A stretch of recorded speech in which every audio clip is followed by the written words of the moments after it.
ॐ तव कथामृतं तप्तजीवनं कविभिरीडितं कल्मषापहं श्रवणमङ्गलं श्रीमदाततं भुवि गृह्णन्ति ये भूरिदा जना। श्री रामकृष्ण वचनामृत। ब्रह्म तत्व और आद्याशक्ति। एक भक्त श्री रामकृष्ण देव से पूछ रहे हैं, क्या ब्रह्म ज्ञान होने के बाद संप्रदाय आदि चलाया जा सकता है? श्री रामकृष्ण देव इसके आगे केशव सेन के साथ श्री रामकृष्ण देव की कुछ वार्तालाप हुई थी।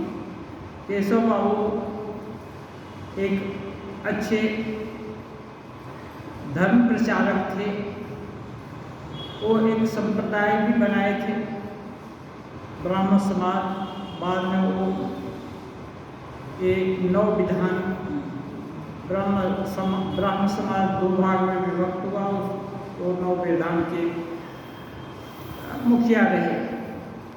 श्री रामकृष्ण देव के पास बहुत आते जाते थे और उनको आध्यात्मिक पुरुष के हिसाब से समझते थे, श्रद्धा भी करते थे। कभी कभी रामकृष्ण देव भी उनके पास, उनके यहाँ कमलकुटी उनका एक बढ़िया रिसोर्ट था, वहाँ जाते थे। तो एक बार उनकी इच्छा थी केशव सेन की कि उनका दल बढ़े, उनके बहुत सारे अनुयायी हों, अच्छे फॉलोअर्स हों और उनकी प्रसिद्धि हो।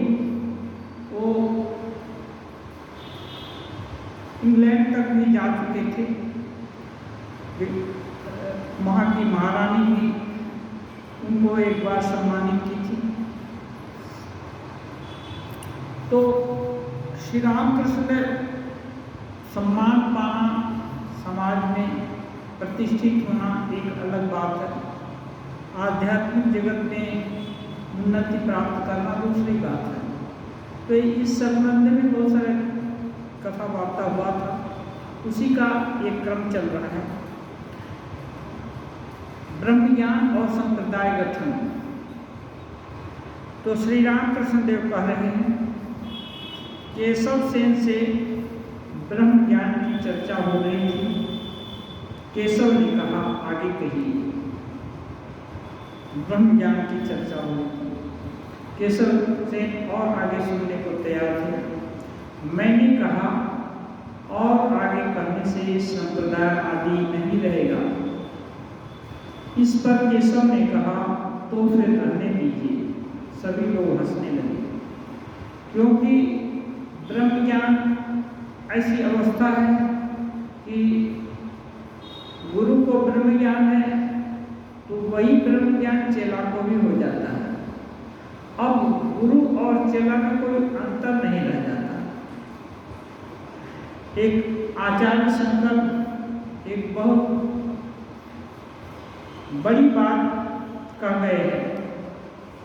वो बोले, त्रिभुवन में पूरे तीनों लोक में खोज किया, पारस एक ऐसी अद्भुत वस्तु मिली कि वो लोहे को छू जाए तो लोहा सोना हो जाता है। लेकिन गुरु एक ऐसा अति विलक्षण चीज है जो एक शिष्य को गुरु बना देता है। जबकि पारस पत्थर लोहे को केवल सोना ही बनाता है, पारस पत्थर नहीं बना देता। लेकिन एक गुरु एक शिष्य को गुरु बना देता है। तो ये ब्रह्म ज्ञान हो जाने से फिर भेद नहीं रह जाता। तब मैं दल का मुखिया हूँ और दूसरे हमारे फॉलोअर्स हैं, ये बात नहीं रह जाती। ऊंचाई नीचाई सब नहीं रह जाती। ये केशव सेन को उतना हजम नहीं हो रहा था, इसलिए वो बोले कि तब रहने दीजिए, सभी लोग हंसने लगे थे श्री रामकृष्ण देव की ये बात सुनकर। तो भी मैंने कहा, श्री रामकृष्ण देव कह रहे हैं, उनसे कहे थे, मैं और मेरा यह कहना अज्ञान है। मैं दल का स्थापक, दल की प्रतिष्ठा करने वाला व्यक्ति हूँ, मैं बड़ा हूँ और दूसरे छोटे हैं या शिष्य हैं या फॉलोवर्स हैं। मैं और मेरा ये अज्ञान है। मैं करता हूँ, यह स्त्री पुत्र संपत्ति मान प्रतिष्ठा यह सब मेरा है। मैं करता हूँ, कर्ता माने बनाने वाला सक्षम व्यक्ति, इसको बोलते हैं कॉम्पिटेंट अथॉरिटी। तो मैं सक्षम हूँ, योग्य हूँ, और यह सब, ये स्त्री, ये पुत्र, ये संपत्ति, ये मान, ये प्रतिष्ठा सब मेरी है। यह सब अज्ञान है। यह विचार बिना अज्ञान के नहीं होता। अज्ञान और ज्ञान, ज्ञान क्या है? ब्रह्म वस्तु को छोड़कर और कुछ है ही नहीं। क्योंकि जो सत्य है वो उसको बोलते हैं त्रिकाल में अबाधित, उसको त्रिकालाबाधित सत्य बोलते हैं। एक एक सत्य है कि हम बोल दिए कल इस समय इस टाइम पर यहाँ जाकर हम आपसे मिलेंगे, तो ये रिलेटिव सत्य है। गए उस समय आया, उस समय गए, उससे मिले, ये हुआ, ये तो वहीं खत्म हो जाता है। लेकिन जो सभी समय में, तीनों काल, भूत भविष्य वर्तमान, सब में शाश्वत रूप से विराजमान है, उसी को अल्टीमेट सत्य कहते हैं। और यह ऋषि मुनि विवेचना करके भी, सभी शास्त्र विवेचना करके और दिव्य दृष्टि से भी देख चुके हैं, ब्रह्म वस्तु को छोड़कर और कोई व्यक्त अव्यक्त कोई ऐसी वस्तु नहीं है जिसमें काल का प्रभाव न हो। काल सभी को प्रभावित कर देता है, लेकिन ब्रह्म को नहीं। इसलिए कहते हैं कि मैं और मेरा ये सब जहाँ है वहाँ अज्ञान नहीं रहने से नहीं हो सकता है। मैंने कहा केशव, मैं तुमसे बुरा अहम त्यागने को कहता हूँ, तुम कच्चा अहम छोड़ दो। मैं करता हूँ, यह स्त्री और पुत्र मेरा है। मैं गुरु हूँ, इसको भी छोड़ना होगा। इस तरह का अभिमान कच्चा अहम है, इसी को छोड़ दो। इसको छोड़कर पक्का अहम बनाए रखो। इसको छोड़ दो और पक्का अहम बनाए रखो। पक्का अहम क्या है? मैं ईश्वर का दास हूँ, उनका भक्त हूँ, मैं अकर्ता हूँ और वे ही करता है। ऐसा सोचते रहो। मैं ईश्वर का दास हूँ, माने ईश्वर जो ब्रह्म की सबसे सूक्ष्मतम व्यक्त अभिव्यक्ति है, वो शाश्वत है। इसलिए मैं जीव हूँ। मैं अपने इर्द गिर्द चारों तरफ जब भी अपना विश्लेषण करता हूँ तो देखता हूँ मेरे अंदर बहुत सारा अभाव है, बहुत सारी कमियां हैं। इसलिए जब तक गुण दोष का ख्याल है तब तक अपने को वही सोचना ठीक नहीं है। तो इसलिए गुरु भी, मैं गुरु हूँ माने मैं इससे श्रेष्ठ हूँ। गुरु माने श्रेष्ठ भी होता है और एक होता है जो अज्ञान से प्रकाश की ओर ले जाने में तो इसके लिए श्री रामकृष्ण देव कई कई जगह कहे कि जिनको चपरास प्राप्त हुआ हो, चपरास माने बंगला में चपरास करते हैं, माने कोई परीक्षा पास कर लिया, वो डिग्री उसको मिल गई, तब अब जैसे पढ़ाने की डिग्री उसको प्राप्त हो गई तो अब टीचर की उपाधि उसको मिल सकती है, अब वो टीचर बन सकता है। ऐसे ही आध्यात्मिक जगत में जिनको ईश्वर दर्शन हो जाता है या ब्रह्म ज्ञान हो जाता है, अब ऐसे विशुद्ध मन में जो भावना उठती है, मान लीजिए ब्रह्म ज्ञान हो गया तो ब्रह्म तो आदेश ऐसे नहीं देते हैं, उस समय भावना उठेगी कि नहीं मुझको तो ब्रह्म ज्ञान हुआ लेकिन अन्य लोग अज्ञान में तड़प रहे हैं, इधर उधर टटोल रहे हैं, इनका भी कैसे भला हो, इनको भी इसका कैसे स्वाद मिले, स्वस्वरूप का ज्ञान कैसे हो, इसके लिए मुझे प्रयास करना चाहिए, इनकी सहायता करनी चाहिए। ऐसी यदि भावना ब्रह्म ज्ञान के बाद किसी को होती है तो उसको ईश्वर का चपरास मान सकते हैं। या सब ईश्वर के उपासक हैं तो ईश्वर स्वयं आदेश देते हैं, श्री रामकृष्ण देव बोलते हैं, माँ बोलती हैं, बात करती हैं, हंसी ठट्टा भी करती हैं, तो सभी जो जागतिक व्यवहार है सभी होता है ईश्वर के साथ। तो ऐसे यदि ईश्वर आदेश देते हैं कि तुम जगत के उपकार के लिए इनको लोक शिक्षा दो, अब ऐसे व्यक्ति को बिना सोचे समझे लोग फॉलो करते हैं, हजारों हजारों अनुयायी होंगे और इनकी बातें दीर्घ काल तक उनके हृदय में रहेगी और इससे जो भी श्रोता होंगे उनको प्रेरणा मिलेगी और साधन करने की, उस रास्ते पर चलने की।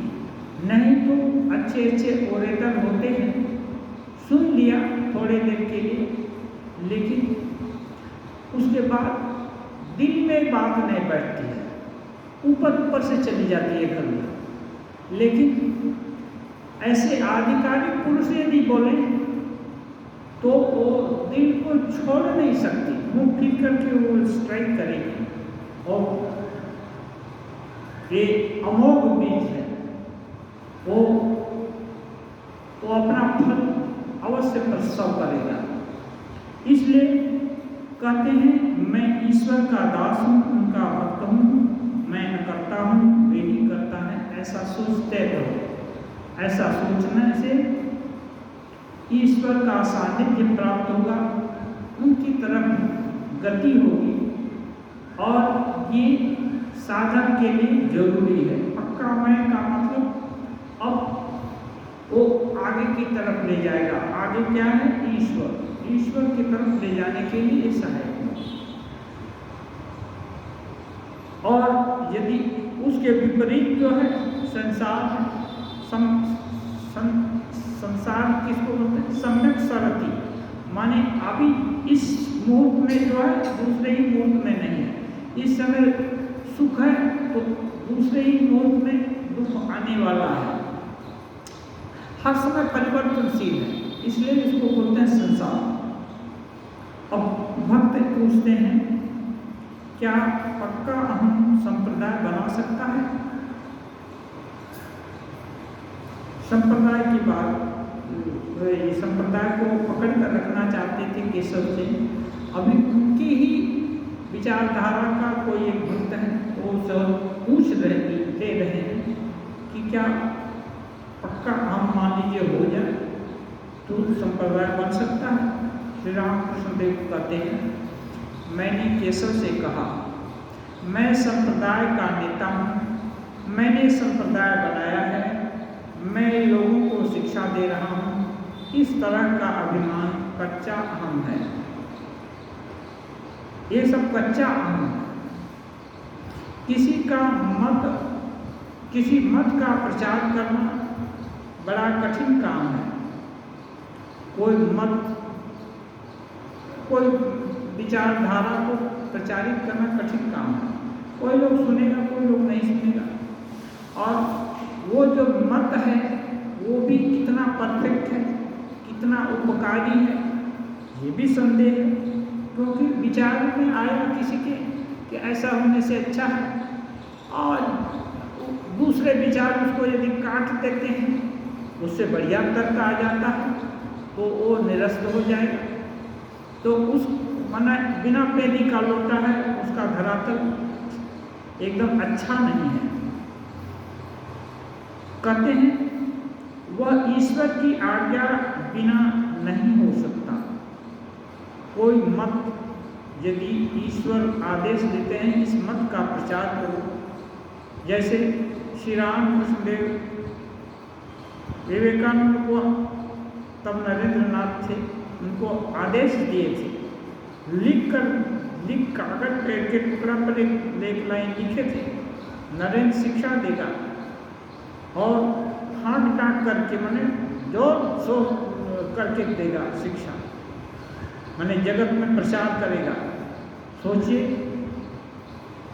एक अनपढ़ व्यक्ति केवल साधना के द्वारा इतनी ऊंचाई सिद्धि पर खड़े थे, एक लाइन लिख दी।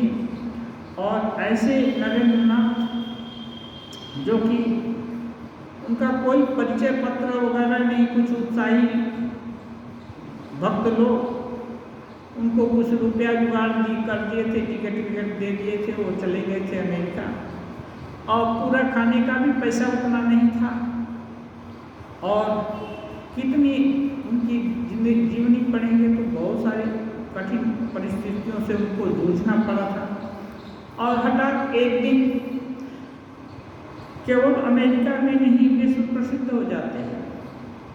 ये एक अभूतपूर्व घटना है। विवेकानंद को प्रसिद्ध करने के लिए शिकागो की वो धर्म महासभा अनुष्ठित नहीं हुई थी। बाद के रिसर्च ये बतलाते हैं, वो लोग चाहते थे कि क्रिश्चियन धर्म ही सबसे महान, सबसे श्रेष्ठ, सबसे ज्येष्ठ, अनुकरणीय, अच्छा धर्म है। इसी को इसकी वरिष्ठता प्रमाणित करने के लिए वो धर्म महासभा अनुष्ठित हुई थी। लेकिन यहाँ हो गया उल्टा। सनातन धर्म की महिमा महास्वामी विवेकानंद जी पूरा प्रचारित कर दिए, और उस सनातन धर्म में क्रिश्चियनिटी नहीं है ऐसी बात नहीं है। ये सनातन धर्म में जितने भी मूलभूत आत्मा, परमात्मा, भगवत तत्व के जो सिद्धांत हैं सभी सन्निहित हैं, और जो भी आविष्कृत हैं, नोन हैं, वो तो हैं ही। जो कोई अननोन, जो अभी तक हम लोग को ज्ञात नहीं है, वे भी यदि इसको कहते हैं इनहेरेंट प्रॉपर्टी। जैसे सूर्य का गुण क्या है? ताप, वो गर्म अग्नि का गोला है। वो कोई बोले कि वो ठंडा है तो सूरज ठंडा नहीं है, ये हो नहीं सकता है। ऐसे ही ईश्वर तत्व अज्ञानी है, यदि कोई बोले तो ये हो नहीं सकता है। ईश्वर तत्व एक नहीं बहुत होगा, तो बहुत ईश्वर तत्व होने से क्या होगा? लड़ाई होगी। लड़ाई होगा तो इसमें कोई न कोई लड़ाई में क्या सुपीरियर और इंफीरियर का जजमेंट होता है, तो उसमें कोई सुपीरियर होगा, कोई इंफीरियर होगा। इसलिए ईश्वर तत्व एक है और सर्वसमर्थ है। इस तथ्य को जिस धर्म में या जिस मत में या जहाँ भी प्रचारित किया गया है, ये यूनिवर्सल जो सभी का इसमें हित निहित है, सबके अंदर श्रेष्ठता है। ये बोलने से किसको अच्छा होना अच्छा नहीं लगेगा, लेकिन किसी को अच्छा और किसी को बुरा बोला जाएगा, तो जिसको बुरा बोला जाएगा उसको तो खराब लगेगा ही। इसलिए किसी धर्म की स्वामी विवेकानंद जी वहाँ निंदा नहीं की, बोले कि सभी धर्म में, सभी जाति में, सभी देश में वो श्रेष्ठता, उत्कृष्टता, महानता हो सकती है और ये महानता किसी एक धर्म या एक जाति या एक कौम या एक देश की बकौती नहीं है। तो ये सभी जो श्रेष्ठ जो अवधारणा है ईश्वर तत्व की, चाहे जिस धर्म में भी हो, सबकी ओर से विवेकानंद जी वकालत की और यही सनातन धर्म का सार है। सनातन धर्म केवल हम लोग जो बोलते हैं हिंदू धर्म इतना ही नहीं, इसको केवल 140 करोड़, तब तो इतने 140 करोड़ नहीं थे, हार्डली 40 करोड़ रहे हुए, 40 करोड़ लोगों की प्रॉपर्टी नहीं है। ये तो यूनिवर्सल धन है, ये असंख्य लोग हो जाएंगे, उनका भी प्रॉपर्टी है। अब मान लीजिए भगवान न करे लेकिन कभी सृजन हुआ है तो विनाश भी होता है, कभी हो सकता है 10 करोड़ लोग ही पृथ्वी पर रह गए तो उनकी भी ये प्रॉपर्टी है। ये ईश्वर तत्व सनातन सत्य, ये जो भी हैं, थे या होंगे सबकी, तो इसका प्रचार विवेकानंद जी वहाँ करती है। कैसे कर पाए? जी उन चपरास प्राप्त है, श्री रामकृष्ण देव बोल दिए थे और बाद में सभी लोग, बहुत सारे लोग स्वीकार किए थे। रामकृष्ण देव जो विशेष शक्ति ईश्वर की वहाँ प्रकट हुई थी। कभी कभी लोक शिक्षा के लिए ईश्वर की करुणा से विभिन्न समय उनकी विशेष शक्ति का आविर्भाव होता है। गीता में भगवान बोले हैं, यदा यदा ही धर्मस्य ग्लानिर्भवति भारत अभ्युत्थानम् अधर्मस्य तदात्मानं सृजाम्यहम्। हम सभी में वही ईश्वर तत्व एक बीज के रूप में विराजमान है। It soul is potentially divine. यहाँ तक कि मच्छर में भी वही ब्रह्म तत्व है, लेकिन प्रकाश में भेद है और जो अवतारी तत्व हैं उनमें ज़्यादा प्रकाश है, पूरा अधिकतम मात्रा में प्रकाशित है।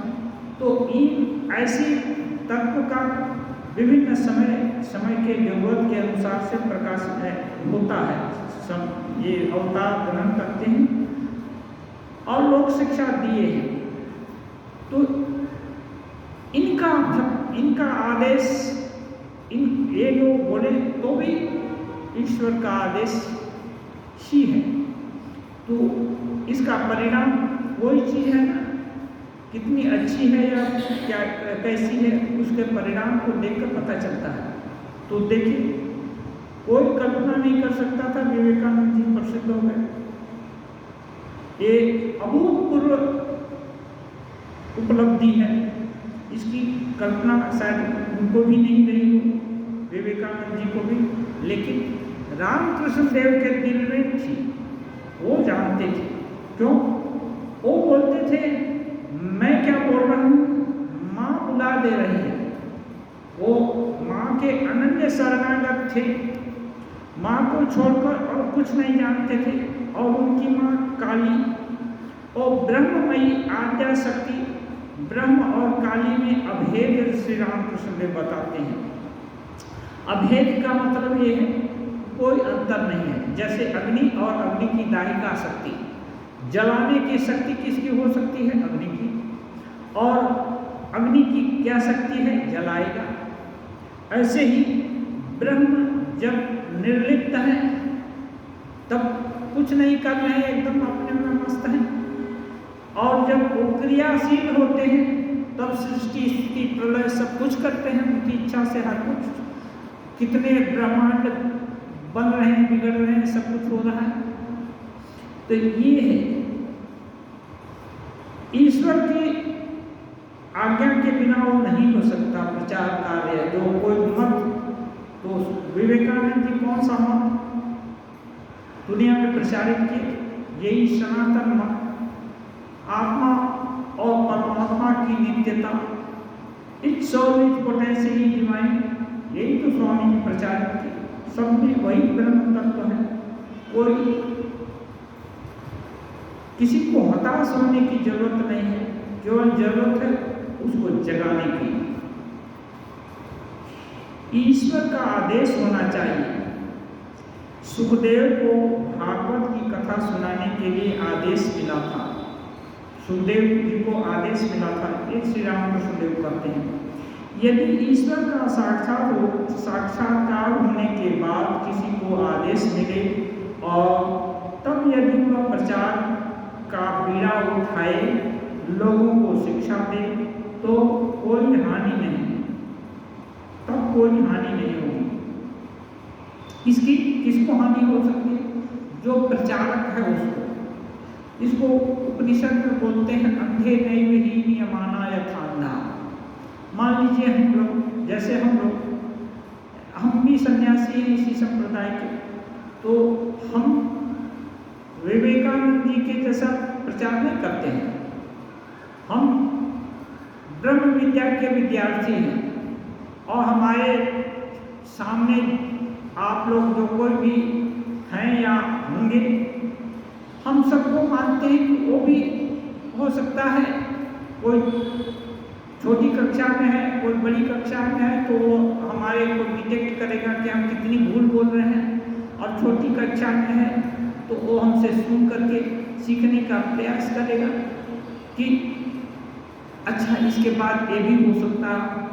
तो ये क्या है, हम लोग जो अभी तो संप्रदाय भुक्त हो गए हैं, तो हम कोई जरूरी नहीं है कि हमारा ब्रह्म ज्ञान हुआ हो तभी हम श्री रामकृष्ण देव की वाणी पढ़ें या करें। श्री रामकृष्ण देव के कोई शिष्य प्रशिष्य गृहस्थ भक्त भी उनकी वाणी पढ़ सकते हैं या जितना समझ में आया है उसको बोल सकते हैं। लेकिन हमारे लिए श्री रामकृष्ण देव का इंस्ट्रक्शन है, क्या है? भगवान की इति मत करो कि इतना ही है, तुम जितना समझा भगवान इतने ही हैं, या इसके बाहर इससे ऊंची या इससे श्रेष्ठ किसी की सोच नहीं हो सकती है, उपलब्धि नहीं हो सकती, ये नहीं बोलो। अपना समझ तो बोलने में कोई हानि नहीं है। हमको इतनी समझ है, आप इतना सुन लो और इससे आगे बढ़ जाओ। कोई जरूरी नहीं हम हमारे तक ही सीमित रहो। जैसे प्राइमरी का जो टीचर है कभी छोटे बच्चे को बोलते हैं कि बेटा और आगे की कक्षा में पढ़ने का जरूरत नहीं है, जो पढ़ा दिया वो तुम्हारे लिए काफ़ी हो गया, ऐसा नहीं बोलते। ऐसे ही जो हम साधक हैं हमारे को भी, हम भी ऐसा नहीं बोलते कि यहीं तक इसकी इतिश्री हो गई। तो ये श्री रामकृष्ण देव का एक निर्देश है। तो इस निर्देश को फॉलो करने से क्या होगा? ये एक श्री रामकृष्ण देव और बात बोलते हैं, जुगाली करना। जुगाली करना माने पशु है ना, जब चारा खाता है उसके बाद जब आराम से बैठता है तो भीतर से निकाल करके उसके अंदर ऐसी क्षमता दी है, फिर से चबाता है उसको, फिर से चलन करता है और तब खाता है तो वो पूरा हजम हो जाता है। ऐसे ही ईश्वर तत्व ये बड़ा कठिन तत्व है, गहन तत्व है। यद्यपि ये ईश्वर से नजदीकी और कोई अपना नहीं है किसी का भी, क्योंकि हमारा स्वरूप भी ईश्वर स्वरूप है।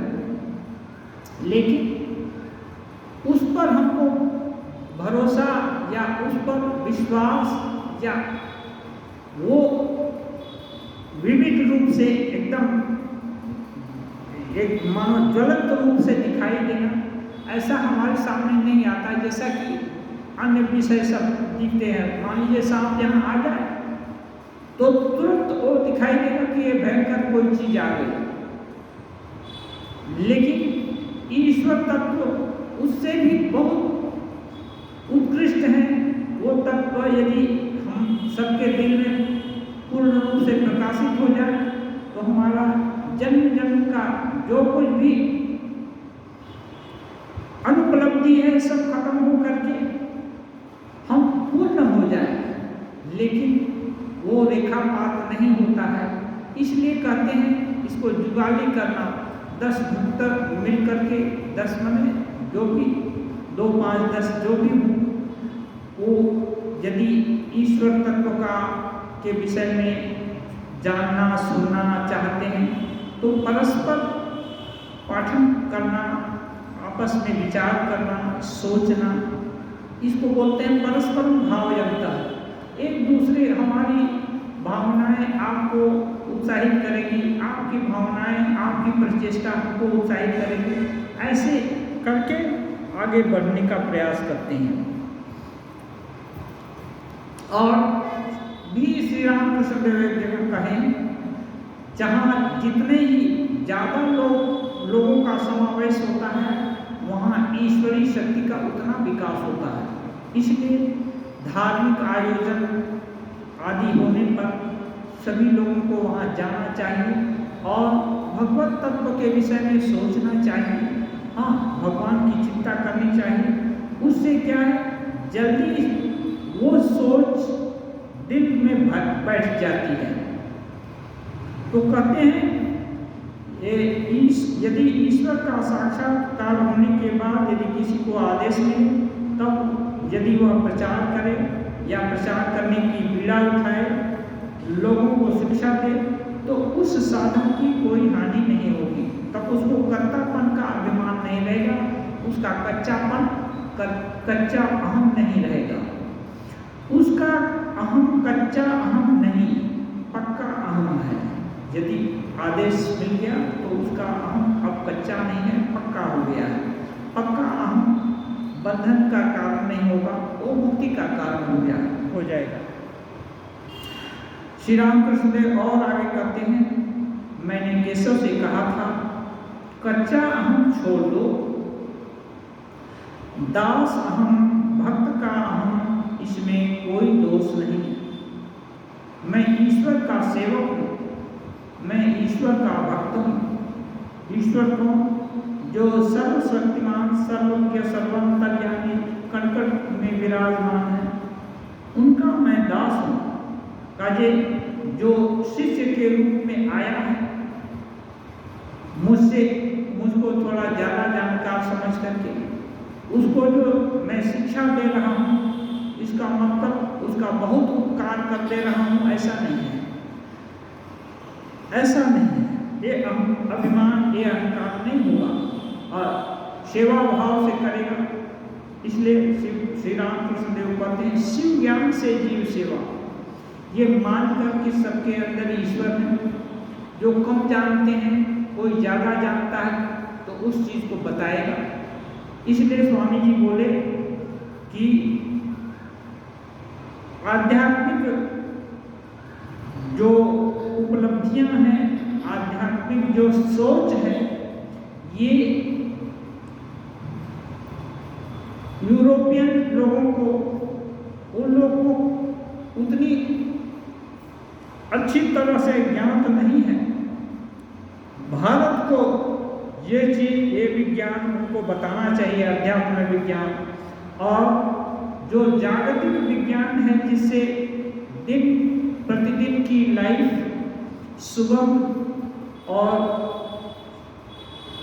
सुचारू रूप से चल सकती है, ये विज्ञान उन लोगों को ज़्यादा ज्ञात है। इसलिए उसको हमको उनसे सीखनी चाहिए, भारतीयों को उनसे सीखनी चाहिए।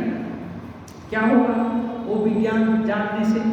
जानने के मतलब खाने पीने का या रहन सहन का जो कोई भी जरूरत की चीज़ है, यदि शीघ्रता से उपलब्ध कर ली जाए तो जो बाकी समय बचेगा उसमें आत्मानुसंधान कर सकते हैं।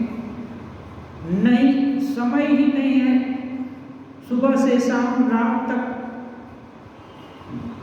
भोजन वस्त्र जुटाने में ही यदि खत्म हो जाए, जिंदगी के बचपन से लेकर मृत्यु पर्यंत यही जुटाता रहे, कभी सोचने का फुर्सत न हो, तो भगवत चिंतन क्या करेगा, कैसे करेगा?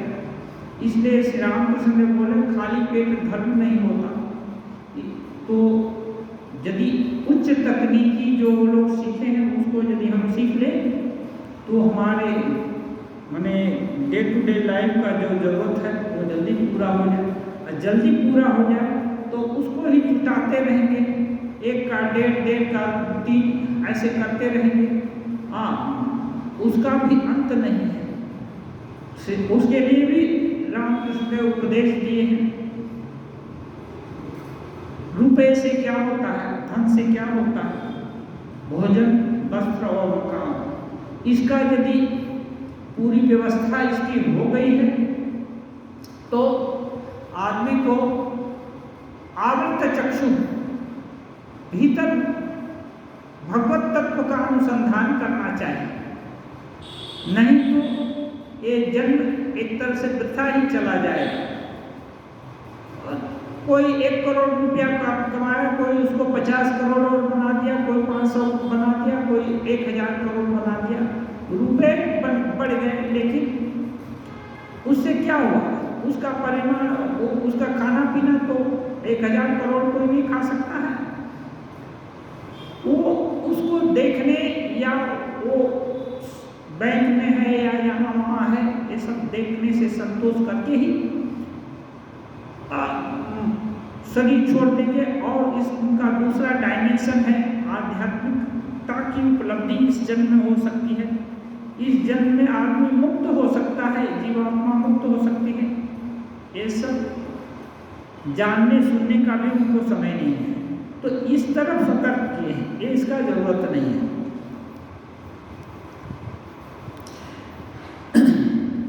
कहते हैं तुम संप्रदाय की चिंता कर रहे हो पर तुम्हारे संप्रदाय के लोग अलग होते जा रहे हैं। ये केशव चंद्र सेन को जागतिक उदाहरण दिए कि तुम संप्रदाय की चिंता करते हो कि तुम्हारा संप्रदाय बढ़ेगा, और उनका ही संप्रदाय विघटन हो गया, एक नव विधान और एक दूसरा अलग हो गया। तो वो बोलते हैं कि तुम्हारा संप्रदाय अलग बन रहा है, फिर दूसरे संप्रदाय में चला गया और जाते समय उल्टे गालियां दे गया। तुमसे कुछ लोग अलग हो गए और उल्टे तुमको गाली भी दी। गुरु तो मानना, गुरु तुम्हारे ऊपर नाराज भी हो गए। तो ऐसे गुरु बनने की क्या जरूरत, जो कि बाद में चेला की गाली ही खानी पड़ी। तो जागतिक दृष्टि से भी ये अच्छा नहीं है। मैंने कहा, श्री रामकृष्ण देव कहते हैं तुम लक्षणों का विचार क्यों नहीं करते? क्या चाहे जिसको चेला बना लेने से ही काम हो जाता है?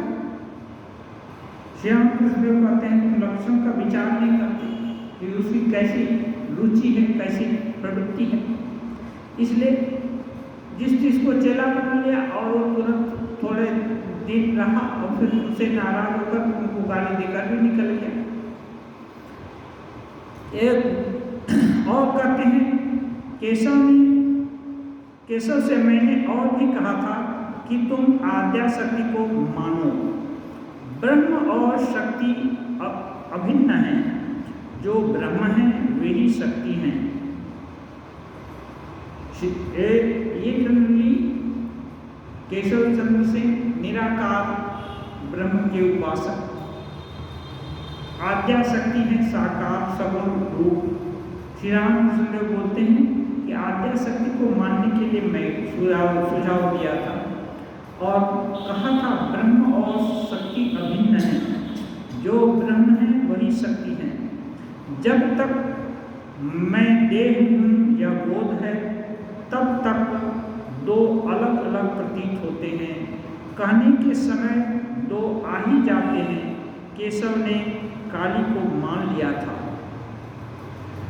बाद में श्री रामकृष्ण देव कहते हैं कि संस्पर्श में रहकर केशव काली को मान लिए थे। मानने का मतलब शक्ति को स्वीकार कर लिए थे।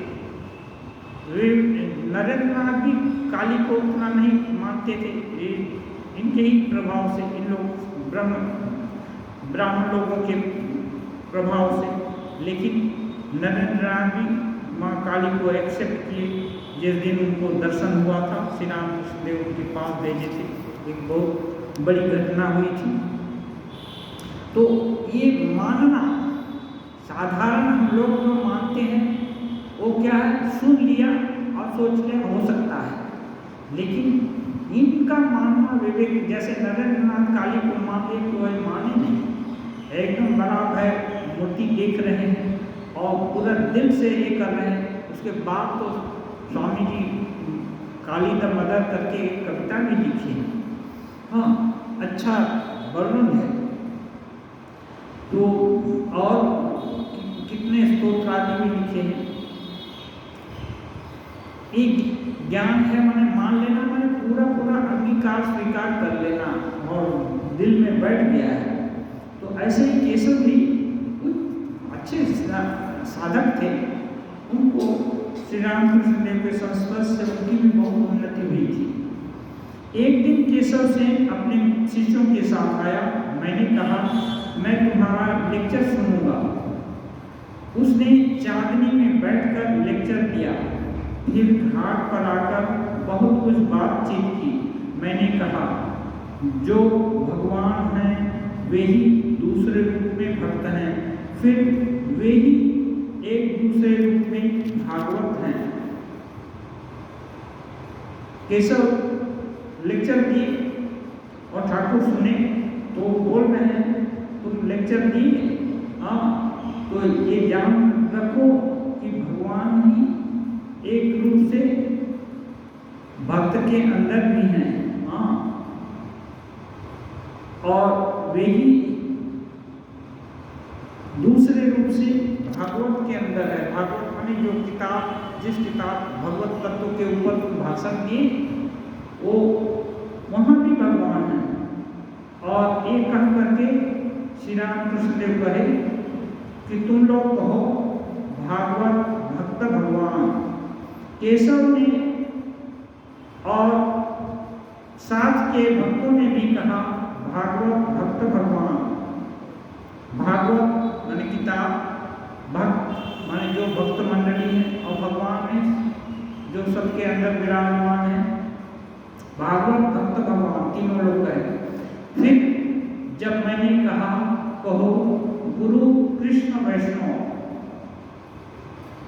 माने जो उपदेश दे रहे थे, गुरु माने केशव बाबू और कृष्ण माने भगवत तत्व और वैष्णव माने जो सभी लोग सुन रहे थे।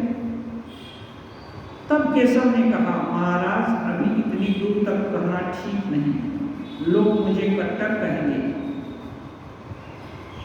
वहाँ भी लज्जा है, हाँ वो बोल रहे हैं अब गुरु कृष्ण वैष्णव कर देंगे तो सभी लोग उसको वैष्णव ही समझने लगेंगे।